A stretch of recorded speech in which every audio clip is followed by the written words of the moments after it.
जय हिंद दोस्तों, आप सभी का हमारे यूट्यूब चैनल विद्यालय एजुकेशन में स्वागत है। मैं सचिन आज आप सभी के लिए बिहार स्पेशल है बिहार की नदी घाटी परियोजनाएं और बिहार की मिट्टियों के बारे में पढ़ाने वाला हूँ।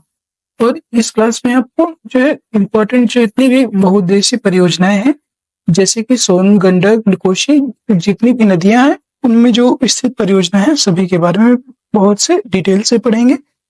तो चलिए शुरू करते हैं आज के इस वीडियो में। बिहार की नदी घाटी परियोजनाएं। जल प्रबंधन के उद्देश्य से बिहार में 3 बहुउद्देशीय परियोजनाओं का निर्माण किया गया है। इन परियोजनाओं में बाढ़ नियंत्रण, सिंचाई प्रबंधन, जल संरक्षण, पर्यटन, परिवहन, ऊर्जा उत्पादन आदि को जो है लक्षित किया गया है। बिहार में बहुउद्देशीय परियोजनाएं। बिहार में कितनी बहुउद्देशीय परियोजनाएं हैं, कौन कौन सी नदियों पर है, ये देखेंगे। तो इसमें जो सबसे पहली है सोन नदी परियोजना है। सोन नदी में बहुउद्देशीय परियोजना है। फिर है गंडक नदी पर स्थित बहुउद्देशीय परियोजना है और कोसी नदी पर स्थित बहुउद्देशीय परियोजना है। ये जो है 3 परियोजनाओं में इसको जो है विभाजित किया गया है। सबसे पहले पढ़ेंगे सोन बहुउद्देशीय परियोजना। सोन नदी परियोजना का निर्माण 1874 ईस्वी में डेहरी रोहतास में किया गया था और यह बहुउद्देशीय नदी परियोजना बिहार की सबसे पुरानी एवं प्रथम नदी घाटी परियोजना है। अगर आपसे एग्जाम में पूछता है कि बिहार की सबसे पुरानी और पहली नदी घाटी परियोजना कौन सी है, तो वो है आपकी सोन नदी घाटी परियोजना। बहुत ही इंपॉर्टेंट है, इसे आप इंपॉर्टेंट लगा के रखिएगा। डेहरी में बारून के पास सोन नदी पर बांध बनाकर 2 नहरें दोनों किनारे से निकाली गई हैं। कौन कौन सी हैं? पूर्वी सोन नहर और पश्चिमी सोन नहर। पूर्वी सोन नहर की बात करेंगे तो इस नहर से औरंगाबाद, गया, जहानाबाद, अरवल, पटना तक सिंचाई की जाती है। और पश्चिमी सोन की बात करेंगे, पश्चिमी सोन नहर में जो है इस नहर से रोहतास, कैमूर, बक्सर, भोजपुर आदि जिलों में सिंचाई की जाती है। नेक्स्ट आपको सोन नहर पर 2 जल विद्युत केंद्र, डेहरी जल विद्युत केंद्र 6.6 मेगावाट तथा बारून जल विद्युत केंद्र 3.3 मेगावाट स्थापित किए गए हैं। अब हम पढ़ेंगे गंडक बहुउद्देशीय परियोजना। गंडक बहुउद्देशीय परियोजना की बात करेंगे। गंडक परियोजना भारत एवं नेपाल की संयुक्त परियोजना है। इसका लाभ बिहार, उत्तर प्रदेश एवं नेपाल इनको मिलता है। कौन कौन से राज्यों को? तो बिहार और नेपाल, बिहार, उत्तर प्रदेश और नेपाल। नेपाल आपका अंतरराष्ट्रीय सीमा बनाता है बिहार और नेपाल से, बिहार और उत्तर प्रदेश से। और ये संयुक्त परियोजना है भारत नेपाल की, ठीक है, ऐसे आप याद रख सकते हैं। गंडक परियोजना के लिए 1959 ईस्वी में नेपाल के साथ एग्रीमेंट समझौता हुआ था। इस परियोजना का कार्य 1960 ईस्वी में प्रारंभ हुआ था। गंडक बहुउद्देशीय परियोजना के अंतर्गत भारत नेपाल सीमा पर भैंसा लोटन के पास गंडक नदी पर बांध का निर्माण कर जलाशय का निर्माण किया गया। बांध का निर्माण करने पर इसमें जलाशय का निर्माण किया गया। और यह जो है बराज या बांध वाल्मीकि नगर के पास त्रिवेणी संगम के पास निर्मित है। याद रख सकते हैं, जो वाल्मीकि नगर है वहां पर त्रिवेणी संगम के पास जो है गंडक बहुउद्देशीय परियोजना का निर्माण किया गया है। गंडक परियोजना में जलाशय से पूर्व एवं पश्चिम की ओर नहर निकाली गई हैं। कौन कौन सी है? पूर्वी गंडक नहर और पश्चिमी गंडक नहर, 2 जो है यहाँ पे नहरें भी निकाली गई हैं। एक तरफ पे आपका पूर्वी गंडक और एक तरफ पे पश्चिमी गंडक, ये ऐसे आप याद रख सकते हो, ठीक है। नेक्स्ट आपको पूर्वी नहर जो है 3 भागों में विभक्त है, तिरहुत, त्रिवेणी और दोन। जो पूर्वी नहर है 3 पार्ट में डिवाइडेड, पहला तिरहुत, दूसरा त्रिवेणी, तीसरा दोन। इन 3 नामों से इस नहर को जाना जाता है।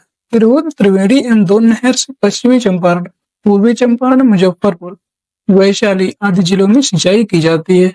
ये जो है पूर्वी नहरें हैं, ठीक है। और पश्चिमी नहर की बात करेंगे तो पश्चिमी नहर जो है जलाशय से नेपाल होकर निकलती है। नेपाल में सिंचाई के अतिरिक्त इनसे निकलने वाली सहायक नहरों से उत्तर प्रदेश में गोरखपुर, देवरिया एवं बिहार में जो है सिवान, सारण में सिंचाई होती है। इस परियोजना के तहत पूर्वी नहर पर 15 मेगावाट का जल विद्युत केंद्र स्थापित किया गया है। जो पूर्वी नहर पर जो है 15 मेगावाट का यहाँ पर जल विद्युत केंद्र भी स्थापित किया गया है। और इसी प्रकार विद्युत केंद्र पश्चिमी नहर पर भी बना हुआ है। दोनों नहरों पर एक एक विद्युत केंद्र बना हुआ है। नेक्स्ट आपका कोसी बहुउद्देशीय परियोजना। ये भी आपके एग्जाम की दृष्टि से बहुत ही महत्वपूर्ण है। कोसी परियोजना भारत एवं नेपाल की संयुक्त परियोजना है और इस परियोजना की स्थापना 1953 ईस्वी में की गई थी। यह परियोजना 1954 ईस्वी से लागू होती है और इस परियोजना के तहत हनुमान नगर बांध बनाकर नेपाल में जलाशय का निर्माण किया गया था। यह परियोजना 1965 ईस्वी में पूर्ण रूप से तैयार हुई। अगला है, कोसी पर निर्मित जलाशय से पूर्व एवं पश्चिम की ओर नहरों का निर्माण किया गया था। पूर्वी कोसी नहर और पश्चिमी कोसी नहर, दो नहरें यहाँ पर भी बनाई गई थी। पूर्वी कोसी नहर की बात करेंगे, ये जो है इससे अररिया, सुपौल, पूर्णिया आदि सिंचाई क्षेत्रों में सिंचाई होती थी। तो जो पूर्वी राज्य थे वहां पर पूर्वी कोसी नहर से सिंचाई होती थी। पश्चिमी कोसी नहर की बात करेंगे तो इससे जो है दरभंगा, मधुबनी, सुपौल और बेगूसराय, ये जो जिले हैं इन पर इसमें जो है सिंचाई होती थी पश्चिमी कोसी नहर के द्वारा। पढ़ेंगे हम जलप्रपात। बिहार के प्रमुख जलप्रपात कौन कौन से हैं? जब नदी की ढाल में अकस्मात परिवर्तन आने से नदी तीव्र वेग से पहाड़ से नीचे गिरती है तो उसे जलप्रपात कहा जाता है। जैसे ये कोई पहाड़ है, यहाँ पर वैसे समझाने के लिए बना रहे हैं, जैसे कोई पहाड़ है और आपके यहाँ पे तीव्र ढाल है अचानक, मतलब जैसे यहाँ से पहाड़ खत्म होता है और आप देखे होंगे यहाँ से डायरेक्ट पानी ऐसे गिरता है, तो जो है पहाड़ से नीचे गिरती है जब, तो तीव्र ढाल के द्वारा जो है अकस्मात परिवर्तन आने से जब गिरती है तो इसे क्या कहेंगे? जलप्रपात कहते हैं। आपने अक्सर देखा होगा मूवी वगैरह में ऐसे पानी गिरता रहता है, वो जलप्रपात ही होता है, उसे हम जलप्रपात कहते हैं। ठीक, जलप्रपात है बिहार के प्रमुख जलप्रपात और जिला। ककोलत जलप्रपात, ककोलत जलप्रपात ये आपका नवादा जिला में स्थित है, याद रखिएगा। दुर्गावती जलप्रपात, दुर्गावती जलप्रपात की बात करेंगे तो रोहतास सबसे ऊंचा जलप्रपात है, रोहतास में स्थित है दुर्गावती जलप्रपात।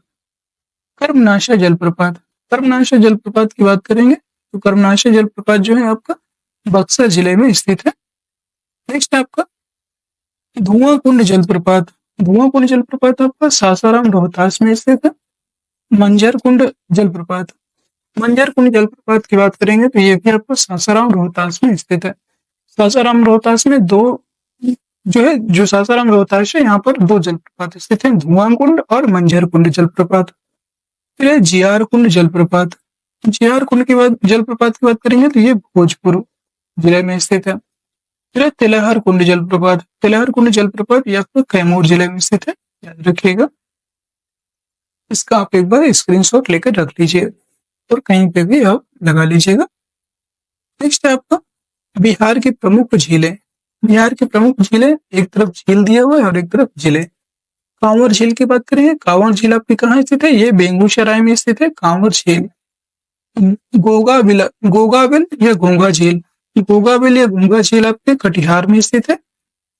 कुशेश्वर झील, कुशेश्वर झील जो है ये आपके दरभंगा में स्थित है, कुशेश्वर झील। अगला है घोड़ा कटोरा झील, घोड़ा कटोरा झील जो है ये आपका राजगीर नालंदा में स्थित है। फिर है अनुपम झील, अनुपम झील की बात करेंगे तो ये आपका कैमूर में स्थित है अनुपम झील। नेक्स्ट है आपका सिमरी झील, सिमरी झील की बात करेंगे तो सिमरी झील आपका सहरसा में स्थित है। नेक्स्ट है जगतपुर झील, जगतपुर जो झील है ये आपके भागलपुर जिले में स्थित है, जगतपुर झील। नेक्स्ट है मोती झील, मोती झील की बात करेंगे तो ये आपको मोतिहारी पूर्वी चंपारण में स्थित है। नेक्स्ट है सरैया मन झील, सरैया मन झील जो है ये आपका बेतिया पश्चिमी चंपारण में स्थित है। और पिपरामन, पिपरामन की बात करेंगे तो जो पिपरामन है ये आपका जो है मोतिहारी जिले में पूर्वी चंपारण पर स्थित है, याद रखिएगा पूर्वी चंपारण मोतिहारी में स्थित है पिपरामन झील। अब पढ़ेंगे बिहार की प्रमुख नहरें। बिहार के प्रमुख कौन कौन सी नहरें हैं उनके बारे में पढ़ेंगे। नहर, नदी और उनसे लाभान्वित होने वाले क्षेत्र। त्रिवेणी नहर, त्रिवेणी नहर आपका गंडक नदी पर स्थित है और इससे जो है पश्चिमी चंपारण, पूर्वी चंपारण, मुजफ्फरपुर, वैशाली क्षेत्र लाभान्वित होते हैं। तिरहुत, त्रिवेणी, तिरहुत और दोल, ये जो है तीनों नदियां, तीनों नहरें आपके कहाँ बनी है? गंडक नदी पर बनी है। कौन कौन सी नदी नहरें हैं? त्रिवेणी नहर, तिरहुत नहर और दोन नहर, ये तीनों नहरें गंडक नदी पर बनी हुई है। वह पश्चिमी चंपारण, पूर्वी चंपारण, मुजफ्फरपुर और वैशाली वाले क्षेत्र को लाभान्वित करती हैं। अगला है आपका पूर्वी कोशी, पूर्वी कोशी की बात करेंगे। ये जो है आपका पूर्वी कोशी, पश्चिमी कोशी और राजपुर, जो पूर्वी कोसी, पश्चिमी कोसी और राजपुर, ये 3 जो नहरें हैं, ये आपके तीनों जो है अब कोसी नदियों पर स्थित हैं। याद रखिएगा, ये तीनों कोसी नदी पर स्थित हैं। इनसे कौन-कौन से जिले वो लाभान्वित होते हैं? तो पूर्वी कोसी से जो है, ये आपकी पूर्वी कोसी, कोसी नहर पर स्थित है, कोसी नदी पर स्थित है, और जो है ये आपके अररिया, सुपौल और पूर्णिया वाले जिले को लाभान्वित करती है। पश्चिमी कोसी की बात करेंगे, पश्चिमी कोसी आपके जो है, पश्चिमी कोसी आपके कोसी नदी से निकलती है, और ये जो है दरभंगा, मधुबनी, सुपौल वाले जिले को लाभान्वित करती है। फिर है राजपुर, राजपुर जो नहर है, ये आपके कोसी नदी से निकलती है, और जो है कोसी नदी पर बनी हुई नहर, और जो है ये सहरसा, मधेपुरा, बेगूसराय, ये 3 जिलों को लाभान्वित करती है। अगला है आपका पूर्वी सोन। पूर्वी सोन की बात करेंगे तो ये जो है आपका सोन नदी पर बना हुआ नहर है, और औरंगाबाद, जहानाबाद, पटना, गया, अरवल, ये 5 जिलों को लाभान्वित करती है, और बहुत ही इंपॉर्टेंट है सोन नदी यहाँ पर। पश्चिमी सोन की बात करेंगे, पश्चिमी सोन जो है ये भी सोन नदी पर बनी हुई है, रोहतास, भोजपुर, कैमूर और बक्सर, ये 4 जिले हैं। इन 4 जिलों को सोन, जो पश्चिमी सोन है, ये आपके लाभान्वित करती है। नेक्स्ट आपका बिहार के प्रमुख जलकुंड। आज की जो क्लास है बहुत ही इंपॉर्टेंट है आपका, इसमें जो है स्टैटिक जीके वाला पोर्शन भी काफी आपका खत्म हो रहा है, जो बिहार का स्पेशल है। नेक्स्ट आपका अवस्थित, बिहार के प्रमुख जलकुंड में अवस्थित और जलकुंड। राजगीर, जो राजगीर जलकुंड है, ये आपका जो है, राजगीर में कौन कौन से जलकुंड है ये बताना है। तो राजगीर में जो है आपके ब्रह्मकुंड, बिहार का सबसे गर्म जलकुंड कौन सा है, तो वो है आपका ब्रह्मकुंड। राजगीर में आपके 6 जलकुंड है, याद रखना है आपको कौन कौन से हैं। पहला ब्रह्मकुंड, बिहार का सबसे गर्म जलकुंड है। फिर है सप्तधारा, मखदूम कुंड और गोमुख कुंड, सूर्य कुंड, नानक कुंड। ये जो है आपके 6 जो जलकुंड है, 6 जलकुंड आपके राजगीर में स्थित है। नेक्स्ट है आपका मुंगेर। मुंगेर की बात करेंगे, मुंगेर में आपके जो है, मुंगेर में 9 जलकुंड स्थित है। पहला है लक्ष्मण कुंड, रामेश्वर कुंड, जन्म कुंड, श्रृंगार ऋषि कुंड, पंचतर कुंड और अग्नि कुंड, सीता कुंड, ऋषि कुंड, भीमबांध, भरारी कुंड। ये जो है 9 यहाँ पे कुंड स्थित है। कहाँ पर? मुंगेर के अंदर ही जो है 9 कुंड स्थित है, ये आप याद रखिएगा। गया की बात करेंगे, गया में जो है सिर्फ एक ही है, गया में एक जलकुंड है, कौन सा है वो? अग्निकुंड नाम से। यहाँ से आपके जो है बिहार के प्रमुख जलकुंड, गर्म जलकुंड जो थे वो खत्म होते हैं। हम पढ़ेंगे बिहार की मिट्टी। बिहार की मिट्टी, सॉइल ऑफ बिहार। पृथ्वी के ऊपरी सतह पर फैले मोटे, माध्यम और बारीक कार्बनिक तथा अकार्बनिक मिश्रित कणों को मृदा कहते हैं। आपको मिट्टी की परिभाषा दी हुई है यहाँ पर कि जो पृथ्वी के ऊपरी सतह पर फैली मोटी, माध्यम और बारीक कार्बनिक तथा अकार्बनिक मिश्रित कणों को, तो पृथ्वी पर फैले होते हैं, उनको हम क्या कहते हैं? मृदा, मिट्टी कहलाती है। मृदा का निर्माण चट्टानों के टूटने फूटने तथा इनके भौतिक और रासायनिक परिवर्तनों के फलस्वरूप होता है। मृदा के निर्माण में जो है स्थलाकृति, वर्षा, आर्द्रता, तापमान, प्राकृतिक वनस्पति आदि की मुख्य भूमिका होती है यहाँ पर। नेक्स्ट है आपका मृदा के अध्ययन को क्या कहते हैं? तो मृदा के अध्ययन को मृदा विज्ञान, पेडोलॉजी कहते हैं। ठीक है, पेडोलॉजी मृदा विज्ञान कहते हैं। अब विश्व का मृदा दिवस कब मनाया जाता है? 5 दिसंबर को विश्व मृदा दिवस मनाया जाता है, ये आपको याद रखना है। बिहार एक मैदानी राज्य है जहां लगभग 90% क्षेत्र में जलोढ़ या अपोढ़ या कछारी मिट्टी पाई जाती है। तो बिहार है आपका यहाँ पर एक मैदानी राज्य है जहां लगभग 90% क्षेत्र में जलोढ़, अपोढ़ और कछारी मृदा पाई जाती है। बिहार में मिट्टी को उत्तर बिहार एवं दक्षिण बिहार में निम्नलिखित रूप में विभाजित किया गया है। याद रखिएगा, बिहार में मिट्टी को 2 रूपों में विभाजित किया गया है। ये बहुत इंपॉर्टेंट पॉइंट है, ये आप याद रखेंगे। उत्तर बिहार की मिट्टी और दक्षिण बिहार की मिट्टी, दोनों में बहुत ज्यादा असमानता है, समानता नहीं है, असमानता है। देखेंगे आप यहाँ पे उत्तर बिहार की मिट्टी में क्या है? पर्वत पादीय मिट्टी है, ठीक है, ये तराई मिट्टी है, पुरानी जलोढ़ अर्थात बांगर मिट्टी है, नवीन जलोढ़ खादर मिट्टी है। फिर यहाँ पे दक्षिण बिहार की मिट्टी की बात करेंगे, टाल मिट्टी है, कगारी मिट्टी है, पुरानी जलोढ़ करैल कहवाल वाली मिट्टी है और लाल पीली बलथर मिट्टी है यहाँ पर दक्षिण बिहार में। इस तरह से कुछ मिट्टियां दी हुई हैं। नेक्स्ट आप उत्तरी बिहार की मिट्टियों की बात करेंगे। तो उत्तरी बिहार की मिट्टी में, उत्तर बिहार की मिट्टी का जो निर्माण है हिमालय से निकलने वाली गंगा, गंडक, बूढ़ी गंडक, कोसी, महानंदा एवं उसकी प्रमुख सहायक नदियों के से हुआ है। ये जो नदियों वाला टॉपिक है इसके पहले हमने कवर करवाया था, तो आप वो वाली क्लास में जाकर के जरूर देखिएगा। उत्तर बिहार की मिट्टी को 4 वर्गों में बांटा गया है। जो उत्तरी बिहार की मिट्टी है उसको 4 वर्गों में बांटा गया है। अभी आपको बताए थे, पहला है पर्वत पादीय मिट्टी, पहले है आपका पर्वत पादीय मिट्टी। यह मिट्टी पश्चिमी चंपारण के उत्तरी पश्चिम भाग के सोमेश्वर श्रेणी के आसपास में पाई जाती है। इस क्षेत्र में अधिक वर्षा होने के कारण मृदा में अधिक नमी पाई जाती है और यह अधिक उपजाऊ होती है। यह मृदा मुख्य रूप से धान एवं गन्ने की जो खेती है इसके लिए प्रमुख रूप से उपयुक्त होती है। जो पर्वतपादीय मृदा होती है ये धान एवं गन्ने की खेती के लिए सबसे उपयुक्त मानी जाती है। आपके एग्जाम में पूछा जाता है कि किस प्रकार की मृदाओं में धान की जो फसल है अधिक उपजाऊ होती है, तो वह आपके पर्वतपादीय मिट्टी, ये आपके सोमेश्वर, जो पश्चिमी चंपारण, पूर्वी चंपारण, शिवहर, मुजफ्फरपुर, वैशाली वाला जो क्षेत्र है यहाँ पर जो है ये पर्वतपादीय मिट्टी आपकी पाई जाती है। नेक्स्ट है आपकी तराई मिट्टी। तराई मिट्टी की बात करेंगे तो इस मिट्टी का जो विस्तार है बिहार के उत्तरी सीमा पर पश्चिम में चंपारण से लेकर के पूर्व में किशनगंज तक 5 से 7 किलोमीटर चौड़ी पट्टी में स्थित है। इस मिट्टी में कहीं कहीं कंकड़ और रेत की मात्रा भी अधिक पाई जाती है तथा कई जगहों पर दलदली भूमि का भी विकास हुआ है। यह मिट्टी हल्के भूरे रंग या पीले रंग की होती है।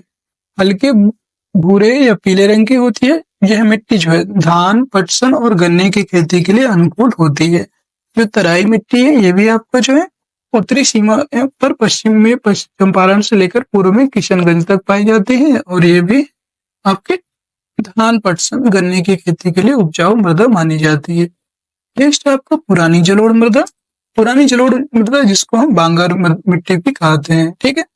इस मिट्टी का जो विकास है उन क्षेत्रों में होता है जहां बाढ़ का पानी प्रतिवर्ष नहीं पहुंच पाता है। इस मिट्टी का जो विस्तार है मुख्यतः घाघरा, गंडक, दोआब, जो घाघरा, गंडक, दोआब है और बूढ़ी गंडक के पश्चिमी भाग में पुरानी जलोढ़ मृदा का जो है विस्तार पाया जाता है। अगला क्वेश्चन है इसी में, इसका विस्तार जो है पूर्णिया, सहरसा, दरभंगा, मुजफ्फरपुर आदि क्षेत्रों में भी है। इस मृदा में चूना और पोटास की अधिकता होती है तथा फास्फोरस और नाइट्रोजन की कमी होती है। जो आपकी पुरानी जलोढ़ मृदा होती है इसमें आपका चूना और पोटास की मात्रा सबसे अधिक मात्रा में पाई जाती है और फास्फोरस तथा नाइट्रोजन की जो है मात्रा की कमी होती है। इसकी प्रकृति भी आपकी क्षारीय होती है। इसमें मुख्य रूप से धान, गेहूं, मक्का, तंबाकू और गन्ना उगाए जाते हैं। नेक्स्ट है आपका जलोढ़, नवीन जलोढ़ जिसे हम बोलते हैं खादर। पुरानी जलोढ़ को बांगर बोलते हैं। ये भी आपसे प्रश्न पूछा गया है कई बार कि जलोढ़, खादर और बांगर कौन सी मिट्टी को कहते हैं। तो नवीन जलोढ़ को खादर मृदा कहते हैं, पुरानी जलोढ़ को बांगर मृदा कहते हैं, ठीक है। नदियों द्वारा प्रतिवर्ष लाए गए अवसादों से खादर मिट्टी का निर्माण होता है। इस मिट्टी का जो विस्तार है गंडक, गंगा, गंडक, बूढ़ी गंडक, कोसी, महानंदा की निचली घाटी में है। और दोस्तों आपके लिए लगातार पढ़ाते हैं। आपको क्लास कैसी लग रही है? अगर क्लास आपको पसंद आती है क्लास को लाइक जरूर करते रहा करिए और शेयर भी कर दिया करें आप, ठीक है। आप सभी से निवेदन है आप जो है लाइक कर दिया करें, शेयर कर दिया करें और चैनल में अगर नए हो तो चैनल को सब्सक्राइब जरूर करके रख ले, जिससे कि जितनी भी अभी वीडियो सारी आपकी बीपीएससी की जितनी भी तैयारी एग्जाम से रिलेटेड जितनी भी आएंगी नोटिफिकेशन है, कोई भी सरकार के द्वारा कोई भी नोटिफिकेशन आता है या तो बाकी तो हम अपनी पूरी क्लास यहाँ पे फ्री ऑफ कॉस्ट यहाँ पे फ्री में सारी क्लासें करवाने वाले हैं। तो आप निश्चिंत होकर अपनी तैयारी में लगे रहिए, ठीक है। अब हम पढ़ेंगे इस मिट्टी का रंग जो है, जो ये नई खादर, जो नई आपकी नवीन जलोढ़ है, खादर मृदा है, इसके बारे में पढ़ रहे हैं कि इस मिट्टी का जो रंग है भूरा होता है। कैसा होता है? भूरा होता है। इसमें बालू एवं चीका जो क्ले होती है इसकी प्रधानता होती है और इस मिट्टी में नाइट्रोजन की भी कमी पाई जाती है। यह मिट्टी अत्यंत उर्वर होती है, जिसमें पर्याप्त सिंचाई होने पर धान, गेहूं, जूट, मक्का आदि की पैदावार भी अच्छी होती है। तो हम पढ़ेंगे दक्षिण बिहार की मिट्टियां। अभी तो पढ़ रहे थे उत्तर बिहार की मिट्टियां, अब पढ़ेंगे दक्षिण बिहार की मिट्टियां। दक्षिण बिहार की मिट्टी का विस्तार गंगा नदी तथा छोटा नागपुर पठार के मध्य है। मिट्टी की संरचना के आधार पर दक्षिण बिहार की मिट्टी को 4 भागों में वर्गीकृत किया गया है। पहली आपकी टाल मिट्टी। टाल मिट्टी की बात करेंगे तो टाल मिट्टी भूमि का क्षेत्र होता है जो वर्षा ऋतु में जल प्लावित कर रहता है। तो टाल मिट्टी का विस्तार गंगा के दक्षिणी तट पर बक्सर से भागलपुर तक 8 से 10 किलोमीटर चौड़ी पट्टी पर स्थित है। नेक्स्ट है आपका, यह मिट्टी मोटे कणों वाली धूसर रंग की एवं भारी मिट्टी होती है। इस मिट्टी में रबी की फसलें अच्छी होती हैं। यह क्षेत्र दलहन उत्पादन के लिए प्रसिद्ध है। जो आपका टाल मिट्टी है, यहाँ पर आपके दलहन फसलें बहुत अधिक मात्रा में होती हैं। नेक्स्ट है आपका कगारी मिट्टी। कगारी मिट्टी की बात करते हैं तो यह नदी के दक्षिण तट पर एवं सोन, फल्गु, पुनपुन, किऊल नदियों के किनारों पर इस मिट्टी का विस्तार है।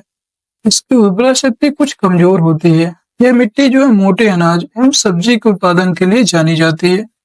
इस मिट्टी में उगाई जाने वाली प्रमुख फसलें कौन कौन सी हैं? मक्का है, सरसों, मिर्च इत्यादि। नेक्स्ट है आपका जो है यहाँ पे पुरानी जलोढ़। पुरानी जलोढ़ की बात करेंगे कि पुरानी जलोढ़ करेल केवाल मिट्टी। इस मिट्टी का जो विस्तार है बक्सर, उत्तरी गया, पटना, नालंदा, मुंगेर से लेकर भागलपुर तक जो है इसका विस्तार है। और पुरानी जलोढ़ जो मृदा है करेल केवाल वाली, इस मिट्टी की उर्वरा शक्ति अधिक होती है तथा इसमें जल सोखने की क्षमता भी अधिक होती है। इस मिट्टी का रंग गहरा भूरा, पीला एवं हल्का होता है। इस मिट्टी में उगाई जाने वाली प्रमुख फसलें मक्का, धान, बाजरा, आलू, अरहर, गेहूं आदि हैं। नेक्स्ट है आपका लाल पीली या बलथर मिट्टी। लाल पीली या बलथर मिट्टी की बात करेंगे, ये जो है पश्चिम में कैमूर श्रेणी के निकट से पूर्व में राजमहल की उच्च भूमि तक 8 से 15 किलोमीटर तक चौड़ी पट्टी में इस मिट्टी का विस्तार पाया जाता है। लाल बलथर मिट्टी की बात करेंगे तो यह मिट्टी जो है जमुई, मुंगेर के खड़गपुर पहाड़ी क्षेत्र में, बांका, नवादा और औरंगाबाद के पठारी क्षेत्रों में पाई जाती है। इस मिट्टी में रेत एवं कंकड़ की बहुलता होती है और इसकी उर्वरा शक्ति काफी कम होती है। इस मिट्टी में जल संग्रहण की क्षमता भी कम होती है। लौह तत्व की प्रधानता के कारण यह लाल रंग की होती है और तथा इसकी प्रकृति अम्लीय होती है। इस मिट्टी में मक्का, ज्वार, बाजरा, अरहर आदि मोटे अनाज उपजाए जाते हैं। ठीक है। और इस अन्य महत्वपूर्ण तथ्य इसमें दिए हुए हैं, कौन कौन से हैं? लाल बलुई मिट्टी। जो लाल बलुई मिट्टी है कैमूर एवं रोहतास के पठारी क्षेत्रों में पाई जाती है। इस मिट्टी में बालू और लैटराइट मिट्टी के अंश भी पाए जाते हैं। इस मिट्टी में मुख्य रूप से ज्वार, बाजरा, मक्का जैसे मोटे अनाज जाए जाते हैं। ठीक है। और दोस्तों आज की क्लास यहीं पे आपकी समाप्त होती है। आज की क्लास यहीं पे खत्म होती है आपकी। आपको आज की क्लास कैसी लगी कमेंट सेक्शन में जरूर बताइएगा। क्लास आपको पसंद आई है, क्लास को लाइक कर दीजिए, शेयर कर दीजिए और चैनल में नए हैं तो चैनल को सब्सक्राइब जरूर कर लीजिएगा अभी, जिससे कि आगे आने वाले वीडियोज की नोटिफिकेशन सबसे पहले मिल सके। आप देखते हैं पूरी क्लास होने के बाद भी मैं एक बात बोलता हूँ, आप लाइक कर दिया करें लास्ट में ही और शेयर भी कर दिया करें अपने मित्रों को। मिलते हैं नेक्स्ट वीडियो में, तब तक के लिए जय हिंद, जय भारत। आप सब स्वस्थ रहें, मस्त रहें और अपनी तैयारी में ऐसे ही लगे रहें। निश्चित है आप लोग सफल होंगे। जय हिंद, जय भारत।